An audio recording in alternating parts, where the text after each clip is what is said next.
Hello everyone, आज हम बात करेंगे section 19 Indian penal code. Section 19 Indian penal code बताता है कि कब किसी की कंसेंट नहीं मानी जाती है।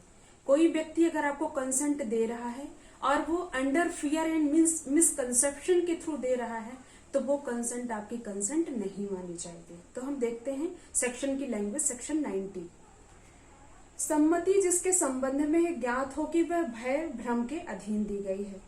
कोई सम्मति ऐसी सम्मति नहीं है जैसी इस संहिता की किसी धारा से आशयित है, यदि वह सम्मति किसी व्यक्ति ने क्षति के, भय के या तथ्य के भ्रम के अधीन दी हो और यदि कार्य करने वाला व्यक्ति यह जानता हो या उसके पास विश्वास करने का कारण हो कि ऐसे भय या भ्रम के परिणाम स्वरूप वह सहमति दी गई थी, अथवा उन्मत्त व्यक्ति की सम्मति या फिर शिशु व्यक्ति की सम्मति। इसमें बता दिया गया है कि किसी व्यक्ति की सहमति होते हुए भी कब सहमति नहीं मानी जाएगी। कब? जबकि किसी व्यक्ति ने सहमति दी हो भय के अधीन, उससे भय दिखा के आपने सहमति प्राप्त किया है, फेयर दिखा के फेयर में सहमति प्राप्त किया, या फिर मिसकंसेप्शन के थ्रू आपने प्राप्त किया है।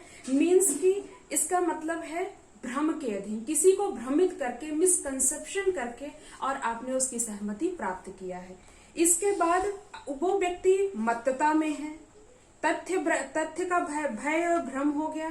इसके बाद वो व्यक्ति मत्तता में है या फिर अनसाउंडनेस माइंड में है, या तो इंटॉक्सिकेटेड पर्सन है या फिर अनसाउंडनेस में है कोई व्यक्ति, और फिर या फिर 18 ईयर से बिलो, 18 बिलो जो कोई छोटा शिशु है उसकी 18 नहीं 12 साल से कम शिशु की सहमति नहीं मानी जाती है।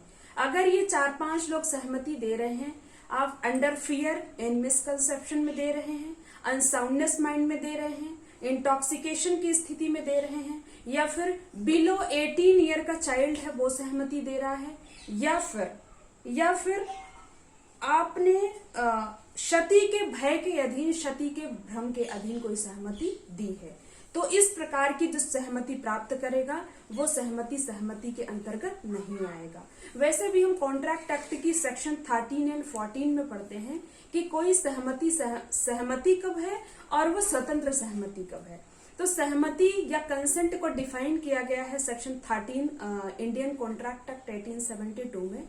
बताता है कि जब 2 या 2 से अधिक व्यक्ति किसी एक ही बात को करने के लिए और किसी एक ही भाव से सहमत होते हैं, किसी बात को करने के लिए एक ही भाव से सहमत होते हैं, तब कहा जाता है कि उनकी कंसेंट है, एक दूसरे से वो सहमत है।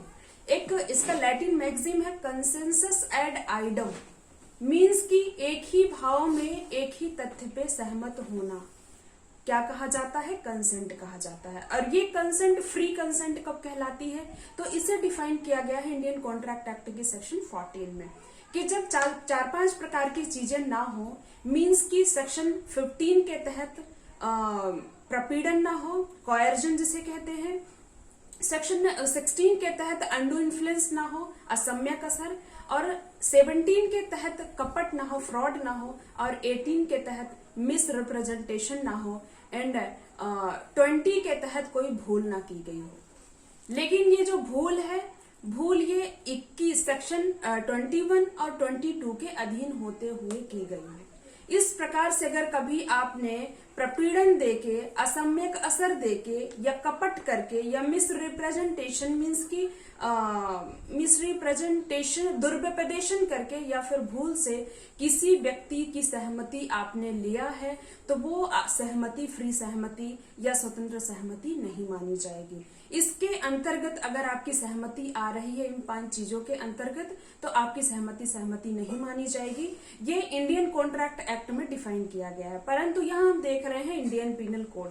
इंडियन पीनल कोड की सेक्शन में जो 19 है, 19 सेक्शन में 3 से 4 चीजें बताई गई हैं कि आपने अंडर फियर एंड मिसकंसेप्शन में सहमति दी है, या फिर आपने इंटॉक्सिकेशन की स्थिति में दी है सहमति, या फिर आपने अनसाउंडनेस माइंड की स्थिति में दी है, या फिर 18 ईयर से बिलो कोई चाइल्ड है उसने कंसेंट दी है। इन लोगों की कंसेंट नहीं मानी जाएगी।